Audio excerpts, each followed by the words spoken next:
Chapter 5 Collision. The next morning, I woke up to the rising sun peeking over the thin, ghostly curtains. I rummaged through the closet and got dressed out of my gown into a red and blue dress that reached a little below my knees. I slid on red leggings underneath since the slits along my legs were too high and showed too much skin. I brushed my long, silky hair and placed it up in a bun with 2 black sticks in it. I hastily made my bed and then walked slowly toward the living room. Thinking of ways to approach Yuji and Shintaro about my behavior from yesterday, I stopped at the corner in the hallway, listening to Yuji and Shintaro's heated conversation. Tears formed in my eyes, anger welling up from deep inside. Why did you involve her in this? Why did you put her in danger when you actually love her? Yuji yelled. I don't even know how that's possible since you've only just met. It's not that easy to explain, Shintaro lowered his voice. It's just who she is, or was. She is the priestess, Yuji. She is this generation's chosen. It is in her, the power, the aura. It is in her destiny in which none of us can fully comprehend. I wish I could keep her out of this. But the reality of it is that she is involved, and that's what matters. Can't you see? She doesn't want you to get involved because you had the choice she never got. The chance to choose. She never really had a choice. I threw her into this. Yuji narrowed his eyes with realization, not noticing how blind he had been to my emotions until now. I leaned my head against the wall, letting the tears fall freely. Shintaro loves me? But why? How? You still don't get it. Shintaro sounded agitated, but he pitied him at the same time. The angel wasn't after me. He was after you. Yuji gasped, his eyes wide. I slapped my hands over my mouth to keep in the outburst. He knows her weakness, Yuji, and that's why he followed us to the tower. He sent those priests after us. He saw that you were the only person who meant so much to her, that she'd do anything for you, Shintaro explained, even if it meant sacrificing herself in exchange for you. I wiped the tears from my face with my sleeves and walked away. With my fists clenched, I could only think of plotting revenge against Kagamentaro and finding out what Orain really wanted. Later on, while Yuji was taking a shower, I sat with Shintaro at the living room table on the floor. We had already eaten lunch. You'll have to spar with me since you've got all the basics down. It's time to put you to the test, Shintaro stated. I don't think I could take you on even if you were being easy on me. You have much more experience than I do. Plus, you're a vampire. You'll have faster reflexes, I answered, almost pouting because I didn't really want to do it. I don't have that much experience in this particular field. You're pretty quick yourself. I saw you running from the Shadowkeeper. I won't go easy on you just because I don't want to offend you, Shintaro added with a smirk. What about Yuji? What will we do about him? I asked. It is your decision, although I'd advise him not to join. I understand how you feel. He will understand. He is thinking about it as we speak. Don't worry about him. He'll be all right. You need to worry about yourself, Shintaro whispered. I know, but I can't help it. He's all I've ever had since the... I cut myself off, not wanting to think about that. He's the only thing that's keeping me going, to have a purpose in life. Yuji stepped in. He was in his loose black string tie pants, no shirt, and had a towel wrapped around his neck with his hair partially dry. He sat down beside us on the floor, drying his hair in silence. I guess training with you is fine? I broke the silence. What do I do first? You must go to the Dark Realm and bring back your inheritance, Shintaro replied bluntly. What? Yuji and I exclaimed in unison with our mouths agape. Shintaro sighed, scratching the back of his head. Orain has your sword, well, Kamiya's sword, sealed within the cave in the other world. The sword is the only weapon you can use to channel your magic through and fight the dragons. You must get it back. I sat silent for a moment, grasping the information zooming in my mind. When do I leave? In 1 hour, Shintaro replied, quick to the punchline. The sword's name is Eternal. With your magic channeling through it, you can bring down almost any opponent with one swipe. If put in the wrong hands, it has the opposite effect if your magic is not the one running through it. It can bring Earth into a void of nothingness and destroy everything. It was a weapon made to balance the living and the dead and was kept a secret for many centuries. Kamiya was the last secret oath keeper. Orain managed to get the secrets from Lady Kamiya and used her to get it. He turned it against her and killed her, but none of us know how he did it. No being of evil or any creature of darkness can touch or wield Eternal. He used a spell to cast over the sword so he could transport it to his domain, we believe. I know this might overwhelm you, but I ask you one more time. Will you help me? I will, I replied without hesitating this time, exhaling deeply through my nose. Shintaro sighed in relief, thankful I answered truthfully. Or so he thought. Yuji narrowed his eyes at me suspiciously. Meet me at the tower in 1 hour. I have an errand to attend to, so I'll see you then. With that, he winked and vanished instantly from sight. Yuji looked back at me and sighed. Don't you think something's wrong? What? I asked curiously, wondering why he had a chip on his shoulder all of a sudden. He shrugged it off. I sighed and ran up to my room to sit on my bed, thinking as I meditated. I slowed my breathing and my heartbeat softened. I closed my eyes as darkness consumed me. Silence erupted, and I was in complete, pure darkness, standing alone on cold, hard marble floor. Torches flared, brightening the room like the flick of an on button. My breath plumed in the cold air, and I shivered. I gasped, my skin crawling with goosebumps. Someone's here. I turned around and saw the figure floating before me. Kagamataro. He smiled while crossing his arms and folded his wings behind him. What do you want? I asked, wishing I never stepped back. It was showing him a sign of fear. Kagamataro barked a laugh, his feet touching the cold floor as he sauntered his way toward me. I want nothing but you, Your Eminence.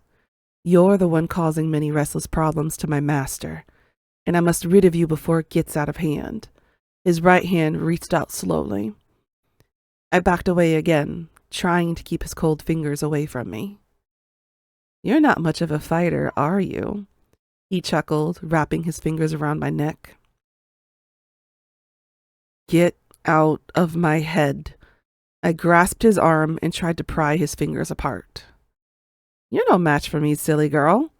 What's the use in trying? He lifted me off the ground as I began to choke. Give it up and face your doomed future, Nyoko. You were destined to die. My breathing grew more desperate as I continued to struggle, but his grip held. I cannot die like this, not now. Not by your hand, Kagamataro. Orain wants me alive. I gritted my teeth, trying not to aggravate my lungs for more air. Silence! He threw a punch at my face, and I flew back into the hard, shadowy wall. You lie! I rubbed my bruised cheek and spat out blood. I chuckled, wiping the blood away from my lips, and wobbled up to my feet. Uso o suite wa narimasen. One shouldn't tell lies. That ticked him off even more. Without even blinking twice, he swiftly appeared before me and held me up against the wall by my neck, his nails piercing skin and drawing blood. I strained to keep my breathing under control, but he squeezed even tighter, almost breaking my windpipe. We'll see. We shall see. I can kill you. I don't need Master to tell me that, and certainly Master doesn't need you. Kagamantaru summoned his sword, a long, thin, curvy blade from thin air between his flowing fingers, and held it over my left arm just below the wrist. Let's see what kind of pain you can endure. The blade trailed and sliced up my arm. I winced at the pain, tears trickling down my face, with his hand still around my neck. He stopped halfway and dropped me to my knees, heavily breathing with the bloody blade by his side. He shook his head as if a power was pressing into his skull, causing him pain, and he grunted as the growing pressure grew more insistent. He shoved his hand onto his head and beat at it.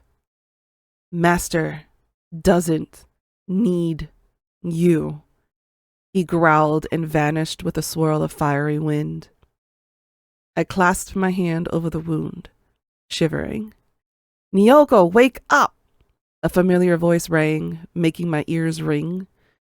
I opened my eyes and saw Yuji wrapping bandages around my arm, already having finished bandaging my neck. What happened? He asked, wondering if I was trying to commit suicide. Kagamantaru, I whispered while clearing my throat, looking up at the shiny red dragon clock. It was only 2:46. What did he want? Yuji asked while looking around the room to make sure Kagamantaru wasn't around anymore. He was trying to send a message, I whispered again, grabbing for my jacket. It's only the beginning.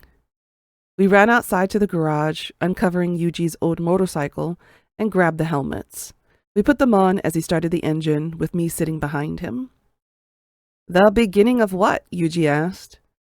Of a revolution Lorraine wants war, not with just me, but the entire human race, I explained as we sped off. We got ourselves to the tower within minutes. The cars lay abandoned on the roads with no one around again, so we took a detour on the sidewalks. No people, no animals. What's making them all disappear? We found Shintaro near the very top of the tower, sitting on the railing and staring ahead at the afternoon sun. His golden eyes turned to us as he slid his sunglasses off, and we approached him. Is it time already?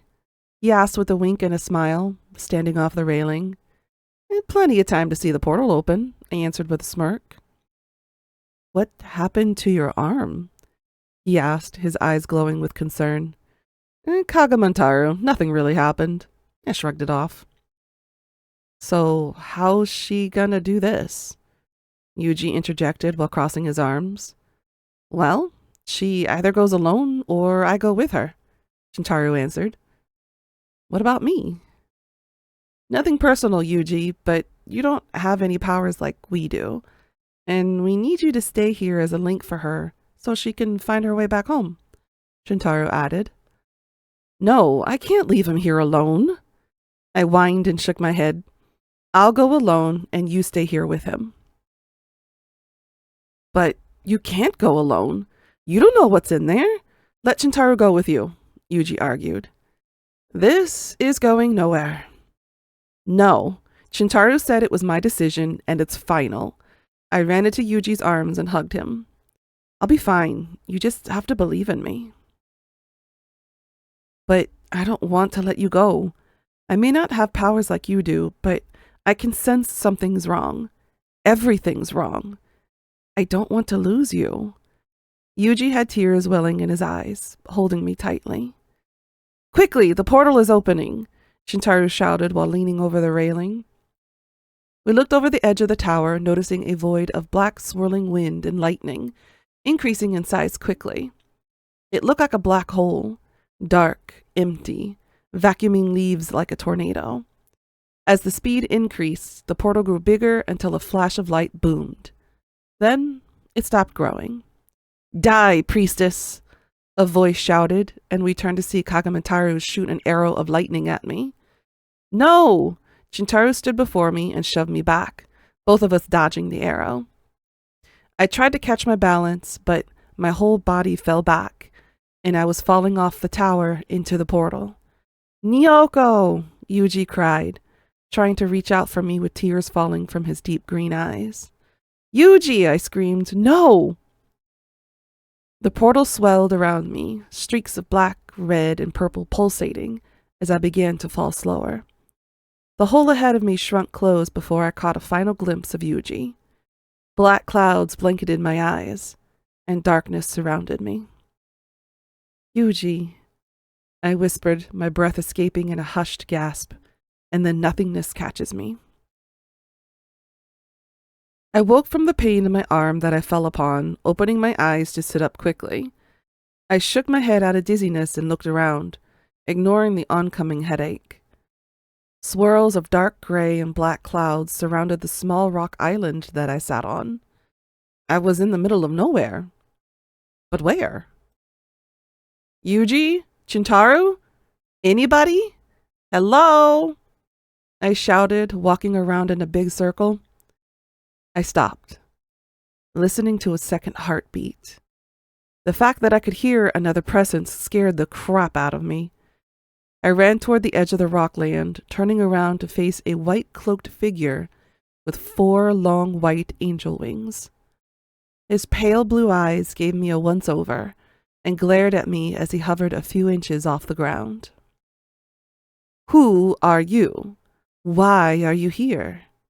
His dark, icy voice boomed. He sounds like Kagamitaro, but he doesn't have white wings. Voices whispered around us, speaking secrets, truths, and lies to each other. Unseen faces watched as the angel landed on his feet. His white cloak fluttered in the wind that formed around him like an ethereal barrier. You are the priestess forsaken, I presume? He spoke. The hidden expression on his face changed to amused. No normal human can bypass the gate.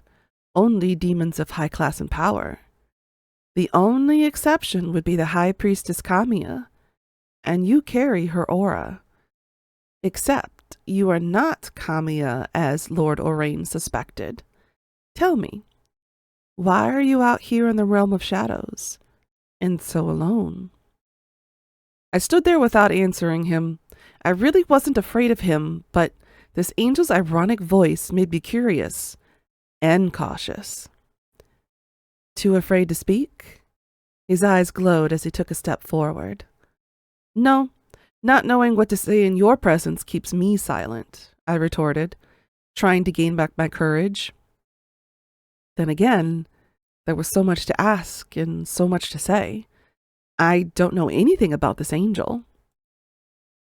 Oh, but you do know my brother, my dear. He chuckled and placed his cold fingers under my chin, and I blanched. Except I'm the older one.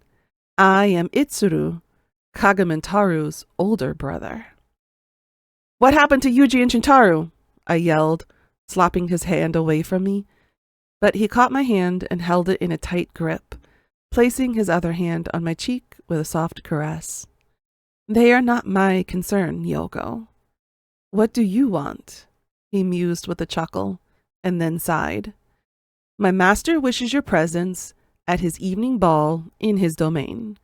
You are his guest of honor. I am here to escort you.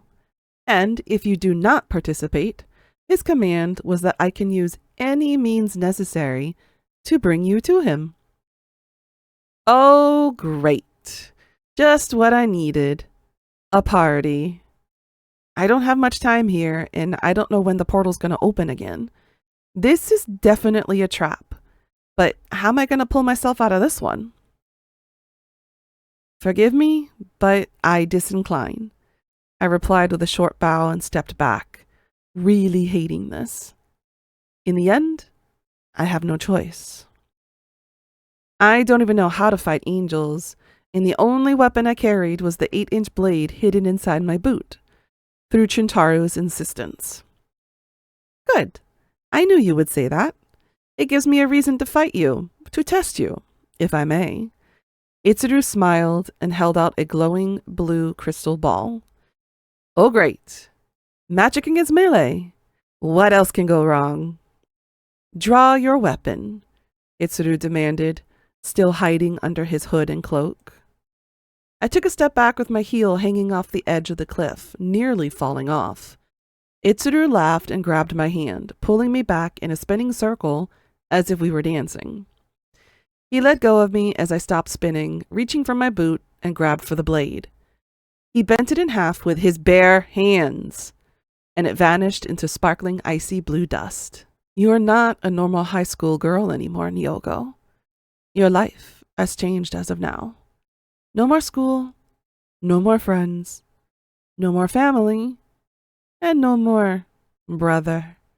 He smiled and held the crystal ball in his cupped hands before me. If you or anyone else lays a finger on either Chintaro or Yuji, I will kill you, I threatened, my adrenaline kicking in and making me quiver in anger. Look, Itsuru seductively whispered, holding out the crystal ball as it glowed. Inside the ball, I could see Yuji and Chintaro on the tower, fighting Kagamentaro. No, I cried, trying to reach out for them, but all I could feel was the cold glass. Now, do you get it? Itsuru chuckled as the image faded away. Come, and I promise no one will harm Yuji. Damn it, now I have no choice. No, I whispered and fell to my knees. I don't want to give up. Not to you. So I take that as a yes? He gave a slanted smirk and offered his hand to me. I remained in position, sitting on my knees as tears fell. My emotions were too predictable, and now they had found my weakness, my love for my family. I am so pathetic, useless now under their mercy. I cannot fight back, for the protection of Yuji and Chintaro was much more important than my own life. I took Itsuru's hand, and he helped me to stand. He removed his hand from mine as if he was stung. I dried my tears away and watched his glowing eyes sparkle. You are the Forsaken One indeed, he stated, as if that was the answer to everything, and glided away. Follow me. He hovered over the edge, and I stood there. I can't fly. You don't have to. Just walk, he explained, clearly annoyed, and continued moving forward. I took a deep breath and cautiously put a foot off the edge. I looked down and saw that each step that I took became a ripple in the air, as if I was walking on water. I stopped midway, hesitating. Itsuru turned to me and sighed. You are not going to fall, he growled. Humans. Do I have your word that Yuji and Chintaro will not be harmed? I asked. He sighed again, but then nodded.